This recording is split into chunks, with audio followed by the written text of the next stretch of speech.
Sir একটু ঠিকানাটা বলেন তো, ঠিকানাটা কোথায়? ঠিকানা কোন স্কুলে পড়ো, কোন কলেজে? কোন সেকশনে পড়ো, কোন সেমিস্টারে? আমি সেকেন্ড ইয়ারে পড়ি, বাংলা সেকেন্ড ইয়ার। পীরগঞ্জে কোথায় বাসা ভাই তোমার? বিরলি। Post office Biral. এই ছেলের সাথে তোমার কি হয়েছিল, কন্ট্যাক্ট হয়েছিল কোনো? তাহলে তুমি এই ছেলের হয়ে কেন পড়তে দিতে আসছো? আমাদের এই স্বচ্ছ নিয়োগ প্রক্রিয়াটাতে তুমি প্রশ্নবিদ্ধ কেন করতে আসছো? না, এই ভুলের তো তোমার কোনো ক্ষমা হবে না।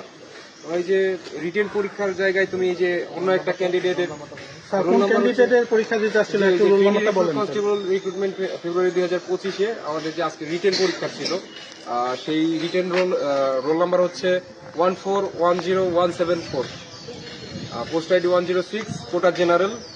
নাম হচ্ছে শিপন রায়, বাবার নাম দুলাল চন্দ্র রায়, মাতার নাম হচ্ছে মিনতি রানী। আমাদের আজকে এই ভেন্যুতে পরীক্ষা ছিল। সেই শিপন রায়ের প্রক্সি হিসেবে এই আচার চন্দ্র, যিনি ওনার নাম বলতেছে, ঠিকানা বলতেছে আচার চন্দ্র, তিনি শিপন রায়ের হয়ে পরীক্ষা দিতে এসে আমাদের পুলিশ কর্তৃক হাতে নাতে ধৃত বা আটক হয়েছে। পরবর্তী আইনগত প্রক্রিয়া আমাদের প্রক্রিয়াধীন আছে। আমরা আমাদের ঊর্ধ্বতন কর্তৃপক্ষের সাথে কথা বলে আমরা পরবর্তী ব্যবস্থা নিব। ধন্যবাদ।